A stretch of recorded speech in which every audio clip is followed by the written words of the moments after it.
It's that time of year again, unfortunately, where everyone is getting sick, and our family is no exception. Galen and I were both prescribed a Z-Pack because we started feeling really sick. We had a sore throat, a cough, and we were taking ibuprofen and Tylenol alternating every 4 hours. But unfortunately, Octavius did not skip it.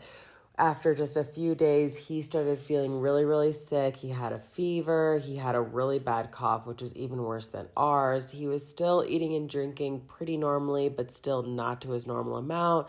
And so we consulted with our pediatrician back home in California since we are visiting here in Miami. And she recommended that we take him to an urgent care or emergency room right away just to make sure it's nothing more serious like RSV or COVID, even though Galen and I both tested negative. Once we got there, they had to take his weight and height. And even just that was making him really, really upset. He was so overstimulated just with the lights and all of the new people. But luckily, they did take him back right away because they heard his cough and they said that it just did not sound right. Here, they're taking his temperature, which is only his armpit, so it's not causing him any physical pain. But he is just so uncomfortable. He doesn't like anybody touching him at this point. And you can see my husband is trying to get Miss Rachel up on the phone to try to provide him some form of entertainment.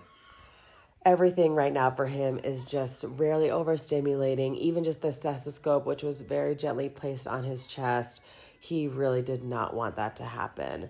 We were able to kind of take a breather and take a break so that way he could recuperate and get ready for the doctor to come in and do his full exam, which we'd know would cause him a lot of stress.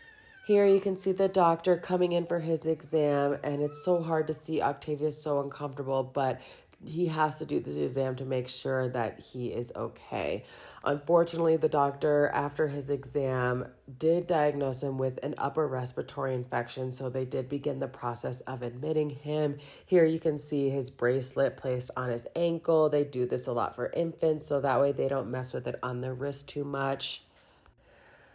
They're going to start beginning treatments with him, and after just a few of those, he started feeling so much better. You can see he's smiling, he's eating now, he's enjoying Miss Rachel, which is always a favorite pastime of his.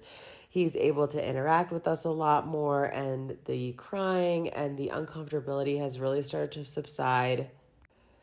After just a few more, he was able to drink some more water, eat some more food, and they did say that we could finally go home and he could continue resting there.